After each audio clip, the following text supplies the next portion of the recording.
Abençoados com todas as sortes de bênçãos. Já estamos no melhor dia que o Pai nos preparou de antemão para que pudéssemos reinar em vida e vivermos em perfeita vitória. Romanos capítulo 5, versículo 17. Apocalipse 1:6.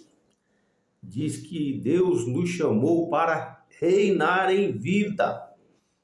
Infelizmente, muitas pessoas no sistema religioso fazem uma interpretação equivocada dessa palavra reinar em vida.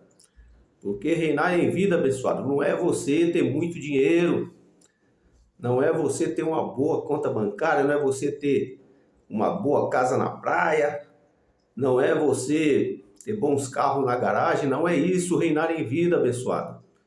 E reinar em vida também não é, querido, lá na eternidade, né? Tem muitos abençoados que acham que reinar em vida vai ser lá na eternidade, não tem nada a ver uma coisa com a outra.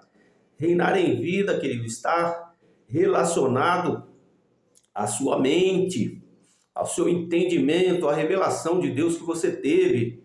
Porque reinar em vida, querido, é você ter gozo, paz e alegria no Espírito, conforme diz lá em 2 Coríntios 3, 7 e 8.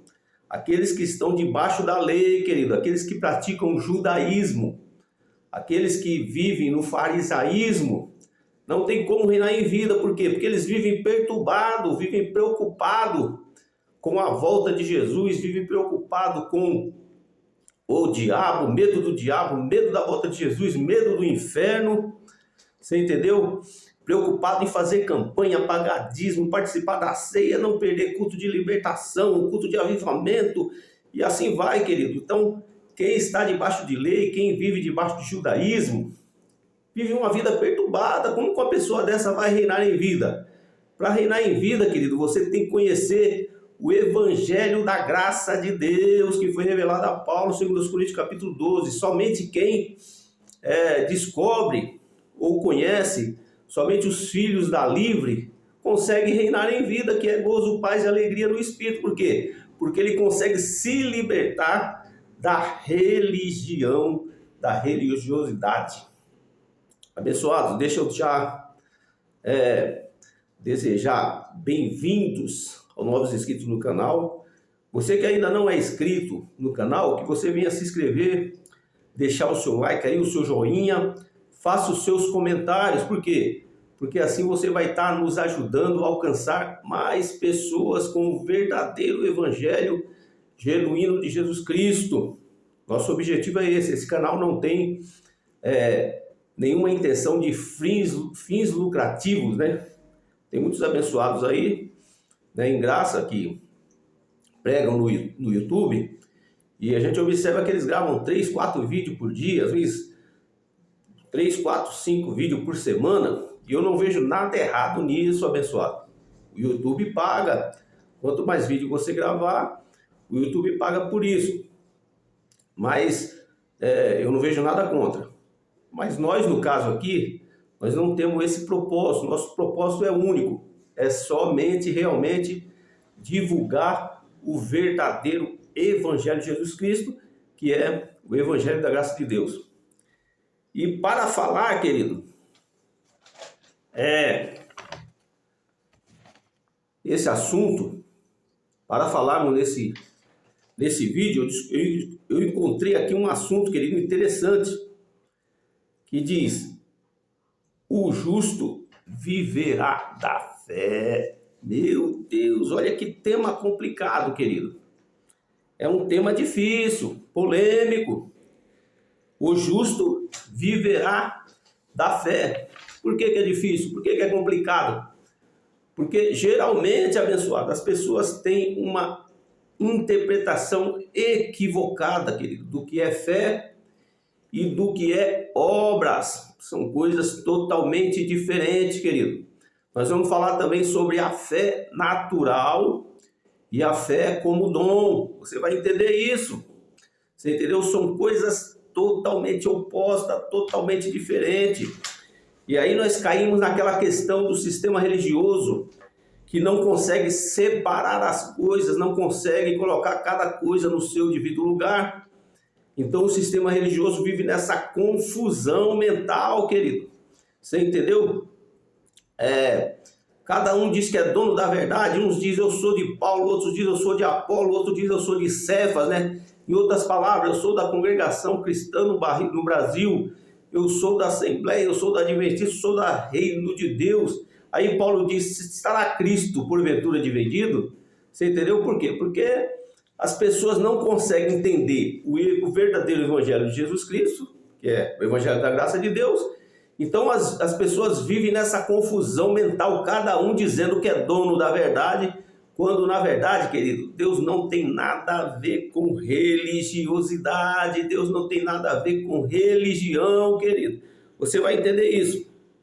E para nós meditarmos, querido, nesse tema, eu gostaria de fazer uma leitura com você no livro de Romanos. Romanos capítulo 1, versículo 16 e 17, para a nossa breve meditação, querido, nesse vídeo. Olha o que diz. Porque não me vergonho do evangelho de Cristo. Meu Deus do céu. Aqui nós já temos que dar uma parada, querido. Por quê? Primeira coisa, nós precisamos entender, querido, o que é o evangelho de Cristo. Nós temos que entender que quem está falando essa palavra aqui foi Paulo, querido. Se Paulo está falando, ele não está falando do evangelho judaizado. Ele não está falando do evangelho da circuncisão, está falando do evangelho da incircuncisão. Então, Paulo diz que não tinha vergonha do evangelho de Cristo, quer dizer, o evangelho da graça, a qual ele foi levantado para pregar. E é exatamente esse evangelho, querido, que nós que estamos em graça pregamos. O evangelho da graça, o evangelho que foi revelado a Paulo. Nós não pregamos o evangelho judaizado, farisaico, que o sistema religioso prega. Não, isso aí, querido, está ultrapassado, é antigo pacto, não tem nada a ver conosco hoje. O que Deus terminou, querido, o que Deus determinou para o novo pacto é o evangelho da graça, que foi revelado a Paulo e que Deus planejou, projetou antes mesmo da fundação do século, para que nós pudéssemos viver nessa existência, né? Nesse pacto, nessa dimensão, ou seja, nessa era que nós estamos vivendo hoje. Você entendeu? Então uma coisa é uma coisa, né? Já dizia aí os filósofos, e outra coisa é outra coisa. Precisamos separar as coisas, abençoado. Precisamos colocar cada coisa no seu devido lugar para não termos uma confusão mental e não causarmos confusão naqueles que nos ouvem. Então Paulo aqui está falando, querido, do evangelho da graça, né? De vez em quando aí nós encontramos alguns abençoados aí pregando, né? Aqui em São Paulo, na Praça da Sé, no Brás, dentro de trem, dentro de ônibus, e ele diz, eu não me vergonho do evangelho, por isso que eu estou aqui pregando. Mal sabe ele que aquele evangelho que ele está pregando é o evangelho judaizado, ultrapassado, que Deus não tem relação nenhuma, querido, mais. Por quê? Porque tudo foi aniquilado na cruz, abençoado. O evangelho, querido, da circuncisão, o evangelho legalista, o evangelho judaizado, farisaico, que o sistema religioso vive e prega hoje, querido, foi abolido, aniquilado na cruz. Está lá em João 19:30, quando Jesus ele abre os seus braços na cruz do Calvário, ele diz, Pai, a ti entrego o meu espírito, tudo está consumado. Obras da lei, obras da carne, judaísmo, farisaísmo, tudo foi aniquilado, querido, na cruz. Não existe mais. Não só isso, né, foi aniquilado na cruz. Ceia foi aniquilado na cruz, batismo foi aniquilado na cruz, né, Romanos 6:3. O pecado foi aniquilado na cruz, Hebreus 9:26.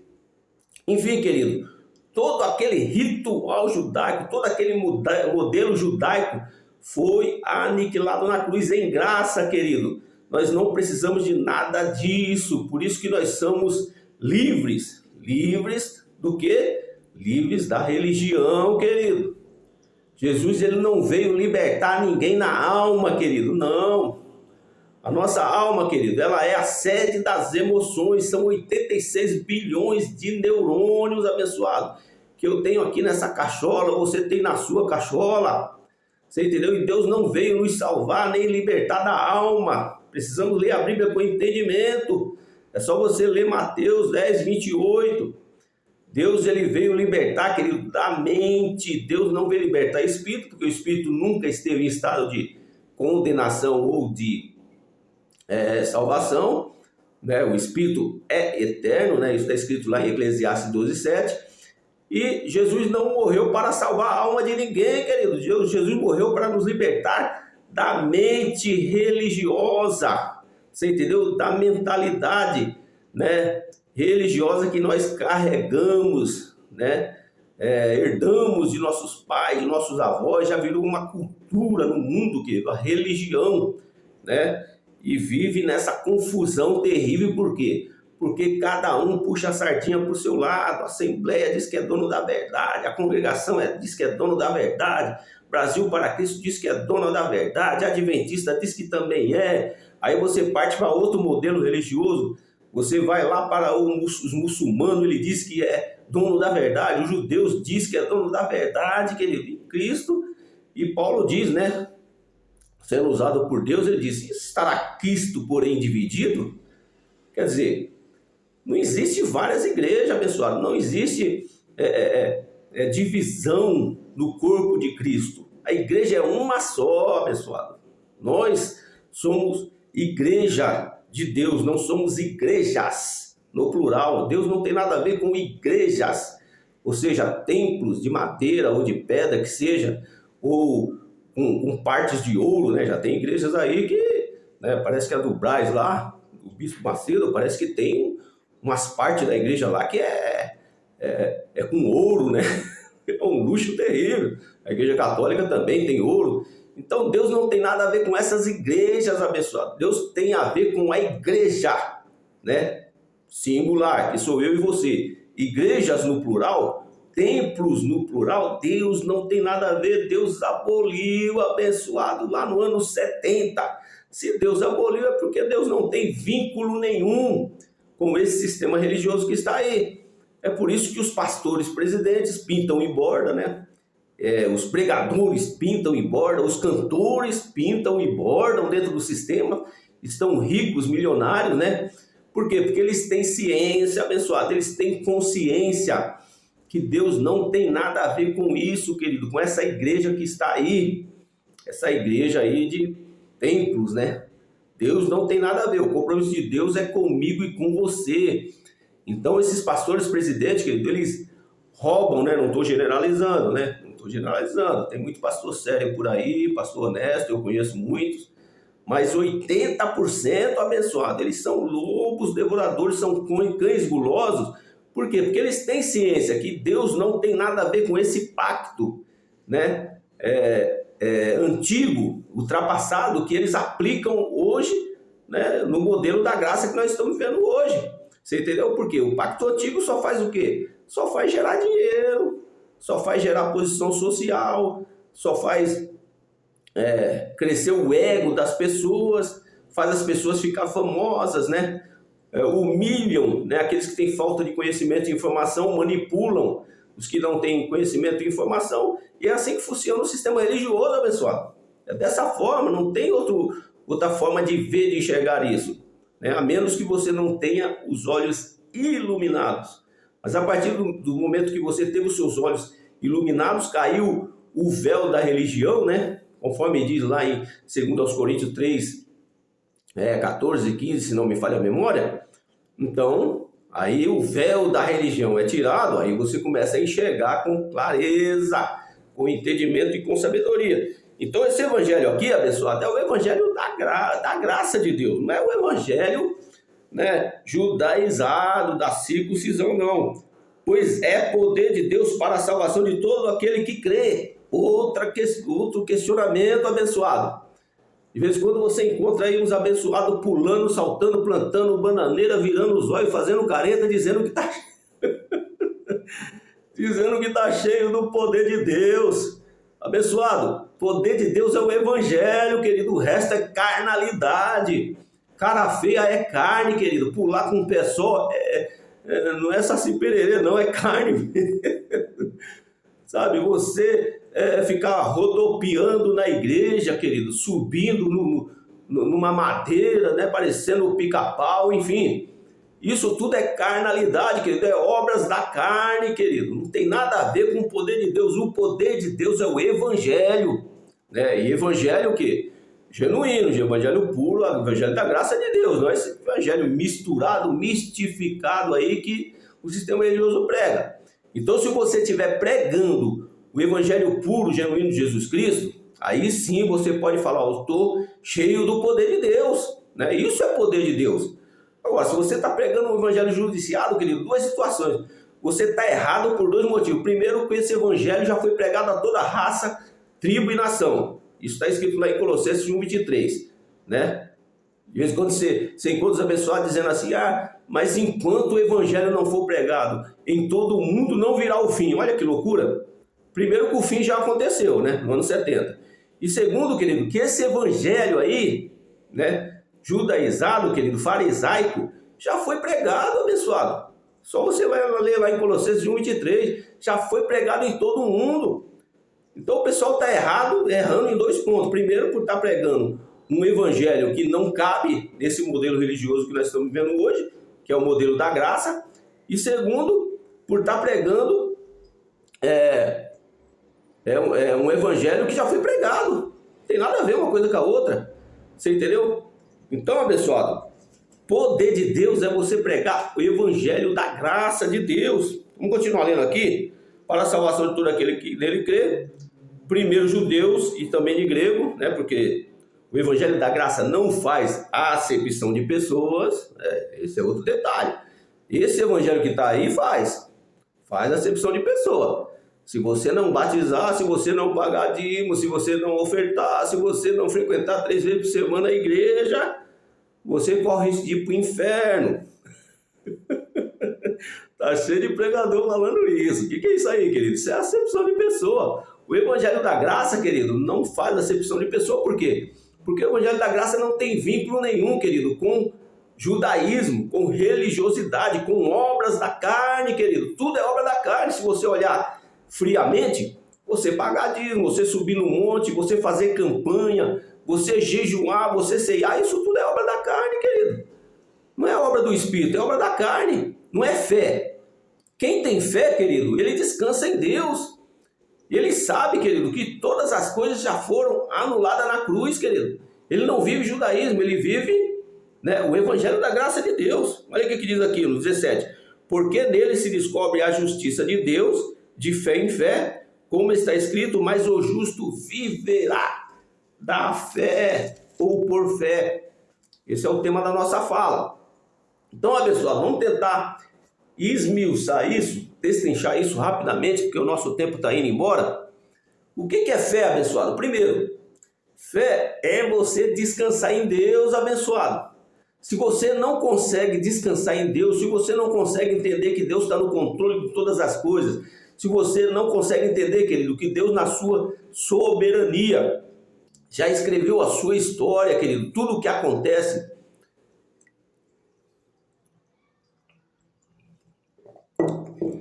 Se você não consegue entender que tudo o que acontece está dentro do plano de Deus, dos projetos de Deus que foram estabelecidos para a sua vida antes da fundação do século, querido, você não entendeu nada de Deus, abençoado. Você entendeu? Então é isso que as pessoas precisam entender, querido, que a nossa vida está na mão de Deus. Viver por fé é você descansar em Deus, é você saber que Deus está no controle de todas as coisas e tudo aquilo que você precisa, querido, nessa vida, no tempo de Deus e no jeito de Deus vai acontecer. Você não precisa ficar fazendo penitência, você não precisa ficar subindo em monte para acelerar o processo. Você não precisa ceiar para dizer que você está pronto para ir para o céu. Você não precisa batizar para dizer que você está remido de pecado, porque pecado não existe mais. Hebreus 9:26 foi aniquilado na cruz. Você não precisa fazer campanha de 3 dias, 7 dias, 15 dias, 12 dias, querido, para alcançar algo de Deus, querido. Em outras palavras, você está dizendo, Deus, eu não confio no Senhor, eu não consigo descansar em Ti, eu não creio verdadeiramente em Ti, então eu tenho que fazer uma campanha para ver se a minha fé aumenta. Só que aí nós entramos, querido, em outro questionamento. Essa fé, querido, que os crentes usam para fazer campanha, para subir no monte, passear, para receber um som com óleo, para dizimar, é uma fé natural, abençoado, é uma fé humana. Existem dois tipos de fé, abençoado. Uma fé dom, você vai entender isso. Está escrito lá em Efésios 2:8. Deus nos honrou, querido, com dois dons, pelo menos. O dom da salvação, que a salvação é um dom, está escrito lá em Hebreus 2:8. E o dom da fé, querido. Só que não é essa fé que o povo usa, querido. A fé como dom é exatamente essa fé que nós estamos em graça, usamos, querido. É uma fé que faz você descansar em Deus, esperar em Deus. A fé como dom, querido, faz você entender que Deus está no controle de todas as coisas e na condição de filho que você é, Ele te dá tudo o que você precisa no tempo dEle, na vontade dEle, do jeito dEle. Você entendeu? Por que eu vou fazer campanha para Deus me curar? Se Deus, querido, já tem se Deus já tem um tempo certo para me curar. Se eu estiver doente, no caso, né? Por que eu vou fazer campanha para Deus salvar, um exemplo, né? Salvar a minha esposa, sendo que, em graça, todos nós que já nascemos após o ano 70, já nascemos salvos. Não temos que buscar a salvação de um parente mais hoje. Não tem como. Você entendeu? Em graça, Efésios 2:8, nós já nascemos salvos nesse novo pacto. Você não precisa orar mais por salvação de ninguém, nem pela sua salvação. Então o que a religião faz, querido? Ela usa esses apretextos, vamos dizer assim, né? Esses formalismos, para quê? Para que as pessoas possam ficar presas à religião. Ah, eu tenho que fazer campanha, eu tenho que ceiar, eu tenho que ir na igreja 3 vezes por semana, eu tenho que subir no monte, eu tenho que dizimar. Isso torna uma prisão religiosa a pessoa, mas não causa efeito nenhum para diante, entre ela e Deus. Por quê? Porque tudo isso aí é obra da carne, querido. Deus nos chamou nesse novo pacto para vivermos por fé, pela fé, e não por obras. Você entendeu? Pregar esse evangelho judaizado aí que eles pregam, querido, isso aí é obra. Só um minutinho aqui, abençoado.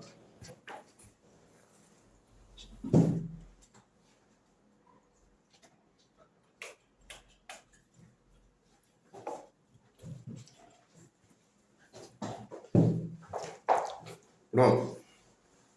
Então, nós precisamos aprender a separar o que é fé e o que é obras. Você entendeu? Agora, alguém pode dizer, mas eu faço uma campanha pela fé. Eu acredito. Né? Eu subo no monte pela fé. Eu dou o dízimo pela fé. Só que não é essa fé, querido, o dom. É uma fé natural que você tem. Assim como o judeu tem, como o ateu tem também, sabe? É uma fé que ele usa para trabalhar, para estudar, para construir uma família, para atingir os seus objetivos nessa vida. Todo mundo tem essa fé natural, querido.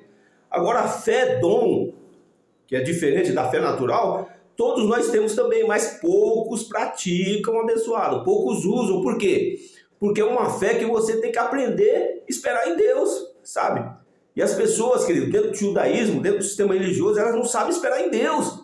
Elas querem acelerar o processo, então para isso elas fazem campanha, elas vão na igreja 4, 5 vezes por semana, 3 vezes, 4 vezes durante o domingo, né? Elas vão para Israel, vão para um monte, porque elas querem de uma certa forma acelerar o processo, acelerar, fazer com que Deus abençoe elas dentro do plano dela, dentro da visão dela, dentro do projeto dela. E não é assim que funciona, abençoado. Quando você tem fé dom, você descansa em Deus, você espera em Deus, você sabe que tudo aquilo que Deus já projetou para a tua vida antes da fundação do século vai acontecer. Então você não precisa ficar correndo atrás de bênção, abençoado. Você não precisa ficar correndo atrás de cura. Você não precisa ficar correndo atrás de salvação, de libertação de ninguém. Por quê? Porque tudo já foi planejado, calculado, projetado por Deus antes da fundação do século. Então é só você esperar o tempo de Deus, a vontade de Deus, e a bênção de Deus vai acontecer na sua vida. É assim que funciona, abençoado. Não tem outra forma. Agora, se você quiser trazer judaísmo para a tua vida, você quer viver o pacto antigo, aí sim, você tem que subir para monte, você tem que fazer campanha, sabe? Aí você tem que se carregar esse jugo terrível da religião sobre a tua vida, agradar pastor, né? Enfim, para não receber, né? Porque acaba não recebendo do mesmo jeito. Aí um ou outro pode dizer, ah, mas eu consegui a minha bênção, eu fiz a campanha tal, abençoado.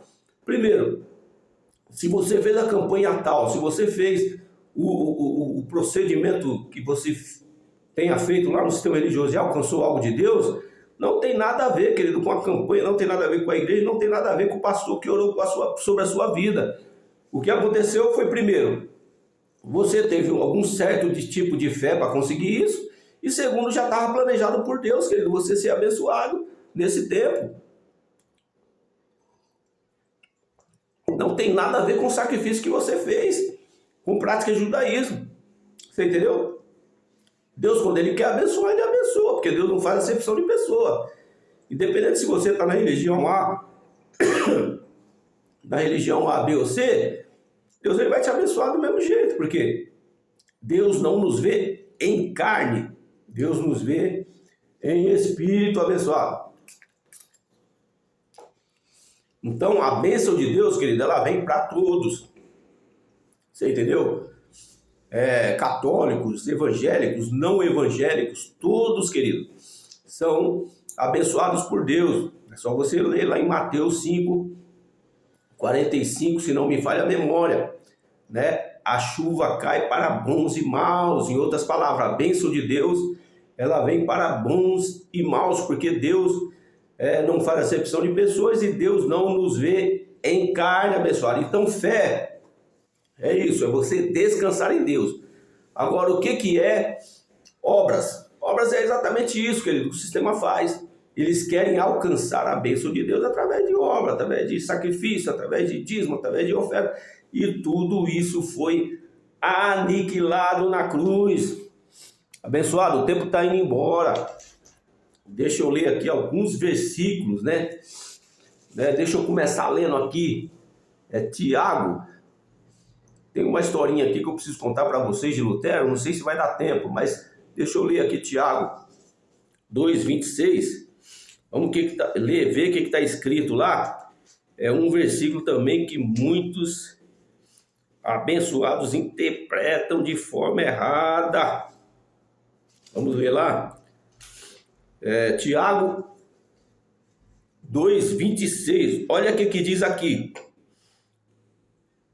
Tiago 2:26. Porque assim como o corpo sem o espírito está morto, assim também a fé sem obras é morta. Meu Deus do céu!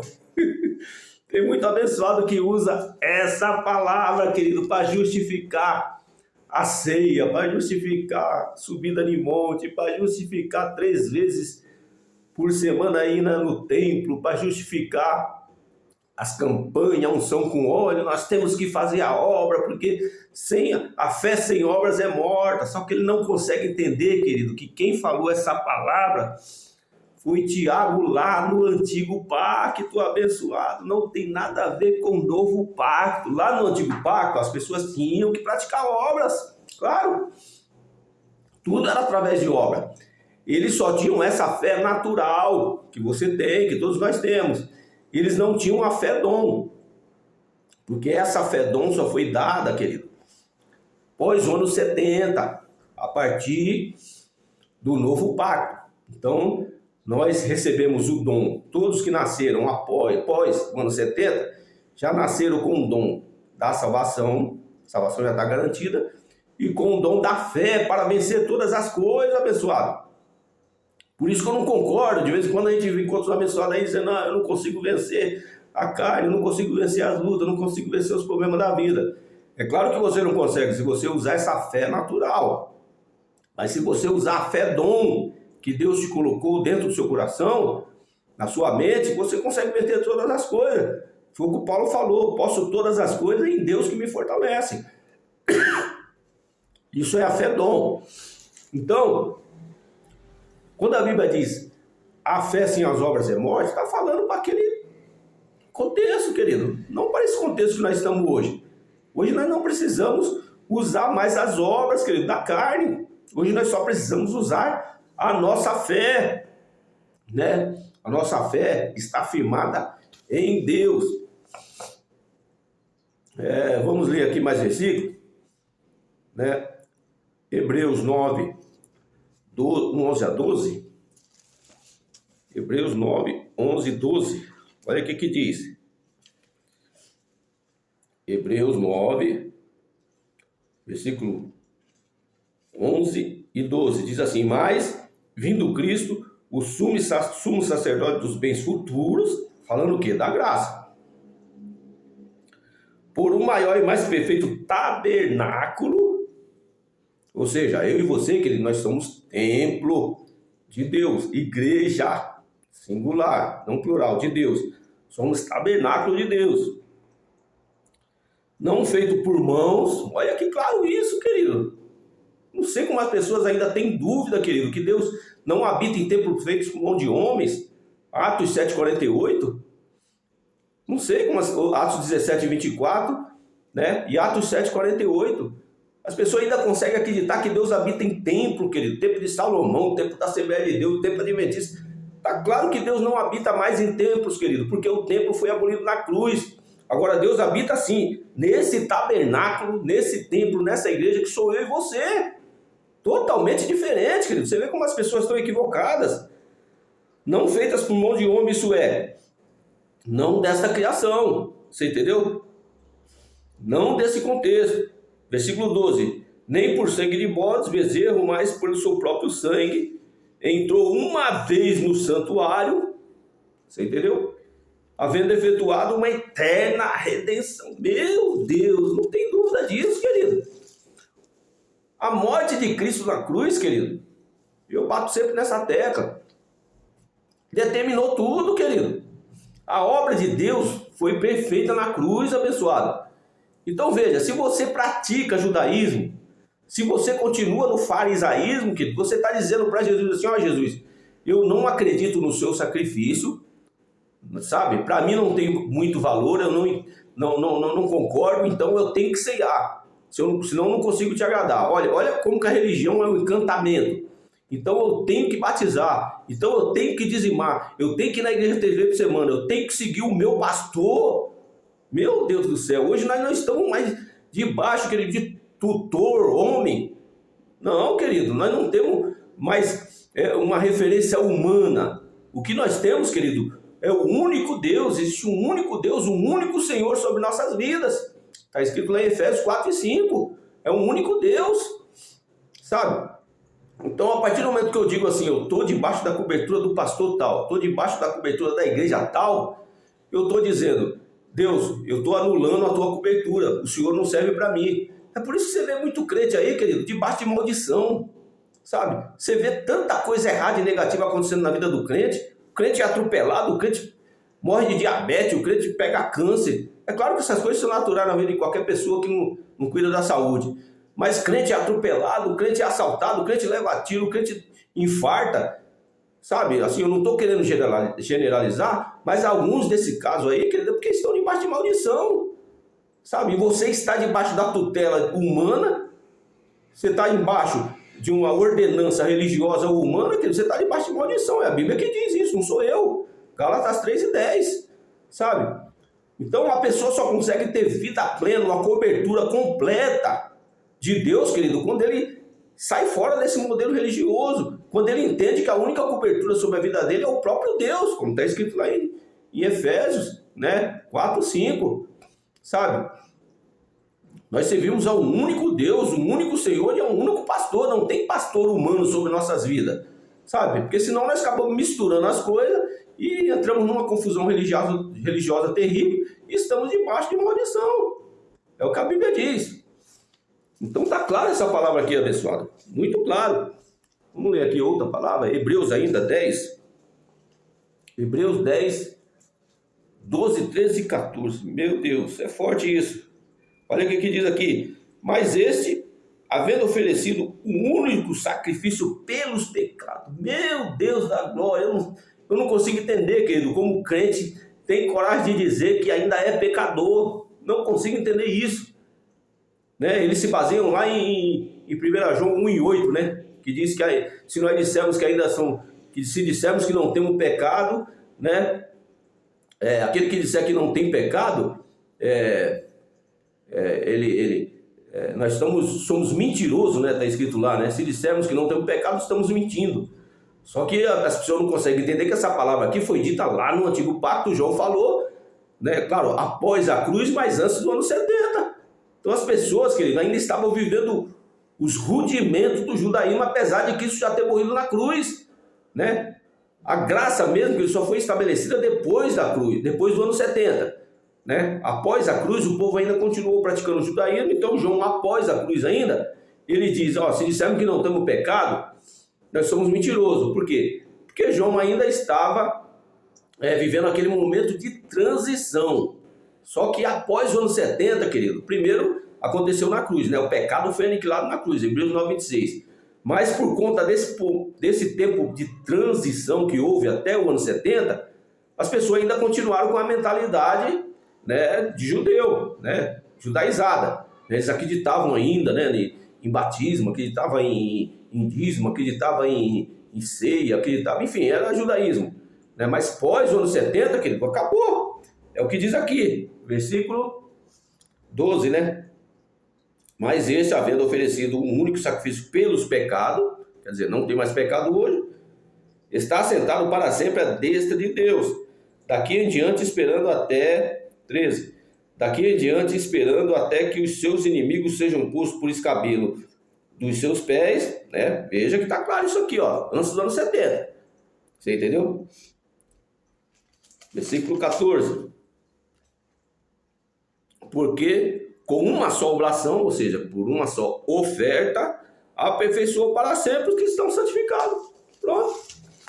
Eu e você, querido, já nascemos santificados, querido. Nós já somos uma igreja pura, santa, imaculada, querido. Está escrito lá em 2 Pedro 2:9, se não me falha a memória, que nós já estamos perfeitos em Deus. É claro que eu não estou falando da carne, querido. Nós estamos falando do Espírito. Por quê?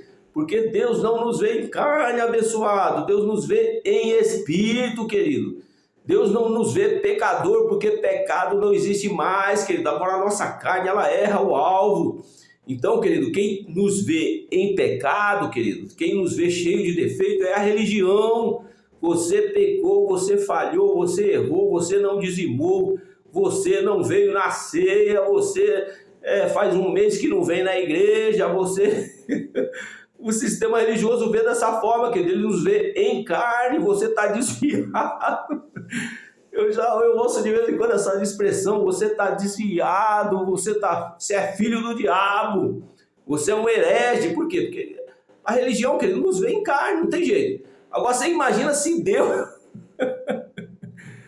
Olha que lindo isso, querido. Imagina se Deus nos visse como a religião nos vê. Eu estaria perdido, querido. Não tem jeito. Como você vai ser salvo assim?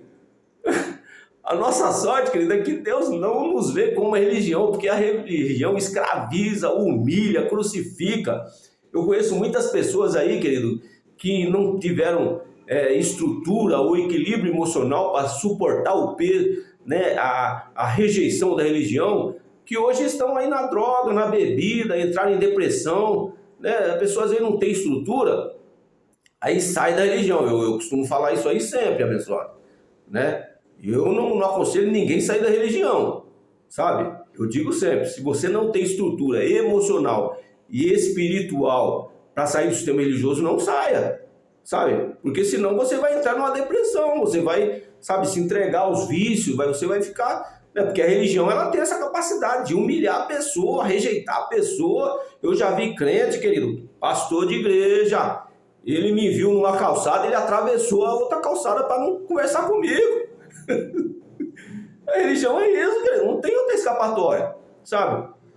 Que nem eu disse, de vez em quando eu encontro os abençoados aí que me chama de herege, filho do diabo, filho de Satanás, eu fazer o quê? A mentalidade dele é religiosa. Agora, quando eu encontro um crente em graça, É diferente, ô abençoado, glória a Deus, Deus é na tua vida, você vai vencer, você vai ter vitória, Deus é contigo, é diferente, querido, sabe? Você entendeu? E outra coisa, Deus ele nos vê assim, Deus nos vê em espírito, querido, Deus não nos vê em carne. Se Deus fosse nos ver em carne, querido, não tinha jeito para ninguém, sabe? Ninguém conseguia agradar a Deus. Na carne nós não conseguimos agradar a Deus em nada, querido. Por isso que nós falamos que essas práticas judaicas que os crentes fazem, querido, para Deus é nulo, não serve de nada, porque ninguém consegue agradar a Deus na carne. Nós agradamos a Deus, querido, em espírito, em verdade. É João capítulo 4, tá claro isso, né? E nós agradamos a Deus, querido, pela fé. É lógico, não essa fé materializada, né, que o judaísmo, que os crentes usam, né, essa fé natural, mas uma fé dom. Essa fé dom sim agrada a Deus. Quando você vê uma pessoa descansando em Deus, esperando em Deus, confiando na vontade soberana de Deus, opa, essa pessoa aí está agradando a Deus. Isso que é agradar a Deus. Pessoal, o tempo já foi, né? Mas eu gostaria de, só para concluir, contar rapidamente a história de Lutero. Você conhece a história de Lutero? Lutero foi um revolucionário ou um protestante da Igreja Católica, né? Por volta de 1517, ele caiu a ficha. Ele entendeu que fé, lógico, fé é dom, é uma coisa e obras é outra. E ele viu que a Igreja Católica na época vivia, né, nessas ordenanças, vivia nessas obras da carne, né, na prática de obras, né, indulgências, enfim, queriam agradar a Deus através de obras, né, de sacrifício, e ele caiu a ficha. Ele começou a se revolucionar contra o sistema da época, né, e ele criou as 95 teses contra a Igreja Católica. Por quê? Porque ele entendeu que fé é totalmente diferente de obras. A fé, né, ela é dom. Fé é dom, né? Aí alguns abençoados usam aquela palavra lá que Paulo falou, que a fé vem pelo ouvir e ouvir a palavra de Deus. Outra situação, querido. Nós temos que entender, né, o contexto. Nós temos que entender a época que foi escrito isso, para quem foi escrito isso. Quando Paulo falou isso, querido, ele falou naquele contexto antigo, querido, judaizado, antes do ano 70. Hoje não, querido, hoje nós vivemos por fé, mas a nossa fé que nós vivemos hoje é fé dom, não é uma fé natural, não é uma fé humana, é fé dom. Naquele contexto lá, né, Paulo disse, a fé vem pelo ouvir e ouvir a palavra de Deus, né? Tudo bem, se encaixava naquele contexto, mas hoje não, querido. Hoje nós estamos vivendo um outro contexto e a fé que nós usamos hoje é a fé que Deus nos deu como dom. Você entendeu? É isso que faz a gente sobreviver. Então, no caso de Lutero, ele fez o quê? Ele chegou a esse entendimento e, é claro, por isso ele foi perseguido, foi humilhado. É isso que acontece hoje, né, abençoado? Quem está em graça, que consegue entender realmente que é filho da livre e não é mais filho da escrava, quando ele começa a falar contra o sistema religioso, é aquilo que nós acabamos de dizer, né? O sistema religioso te vê como herege, te vê como um filho do diabo, filho do Satanás, né? Satanás.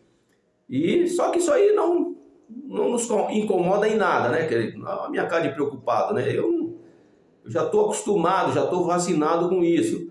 O que nos mantém firme é a nossa fé, é a certeza que nós estamos no caminho certo. Aliás, essas pessoas que criticam, querido, a graça, é porque no fundo, elas querem sair desse sistema religioso, né, cruel, terrível e corrupto que elas estão, mas ainda, primeiro, não chegou o tempo de Deus, porque nós temos que respeitar, querido, né? A gente não pode materializar, tem coisa que nós temos que espiritualizar mesmo, é tudo no tempo de Deus, na vontade de Deus, no jeito de Deus. Não adianta você querer sair do sistema religioso, querido, fora do plano de Deus, da vontade de Deus, que você vai quebrar a cara, vai sofrer as consequências. É o que nós acabamos de falar. Se você não tem estrutura, querido, não saia. Então, quando alguém te critica, te humilha, fala mal de você, é porque, na verdade, ele quer ser igual a você, mas ele não chegou ainda por dois motivos. Porque, de repente, ele é filho da escrava, né? Então, quem é filho da escrava, querido, isso aí está escrito lá em Gálatas 2, Gálatas 4:31. Filho da escrava, querido, tem muitos que nasceram filho da escrava, vão morrer filho da escrava, não tem jeito. Então, se você é filho da livre, Se você tem esse sentimento assim, é porque você já é filho da livre. Só que você está passando um período de filho da escrava, né? Esperando o tempo de Deus trabalhar realmente na sua mente, no seu coração, libertar você da mente religiosa. Aí você passa a ser filho da livre, aí você vai mudar a sua mentalidade. É uma metanoia que acontece, mas isso aí é obra do Espírito, não é obra humana. Você entendeu? Então é por isso que as pessoas criticam, humilham, falam mal, porque elas querem estar onde você está, né? Então, só que tem que aguardar o processo. Primeiro, né, a pessoa tem que entender o tempo de Deus, e segundo, a pessoa tem que entender que nesse time, ou seja, nesse momento, ela ainda está sendo filho da escrava. Eu passei sendo filho da escrava durante 30 anos no sistema religioso. Dentro do sistema religioso eu fui, né, presidente de mocidade. Fui presidente de mocidade por vários anos, depois fui auxiliar de escala. Eu segui todos os protocolos, auxiliar de escala, diácono, presbítero, pastor, né, evangelista, pastor, depois co-pastor, né, vice-presidente de um ministério, né, tudo isso sendo filho da escrava. Mas chegou uma hora que, por bondade e misericórdia, Deus abriu os meus olhos e eu me tornei filhos da livre. Que Deus possa, querido, nos abençoar, Deus possa nos dar um final de tarde abençoado debaixo da graça de Deus, e que Deus possa fazer cair, né, mais rapidamente, né, o véu da religião de muitos abençoados que querem chegar na graça de Deus, mas, né, ainda são filhos da escrava. Tem que respeitar o tempo e o plano, o projeto e o propósito de Deus para a sua vida, abençoado. Que Deus possa abençoar a cada um de nós. Eu quero reforçar aqui, você que ainda não é inscrito no canal, que você venha se inscrever no canal, deixe o seu joinha, o seu like, deixe o seu comentário para que mais pessoas possam entender o evangelho da graça de Deus. Deus abençoe a sua vida.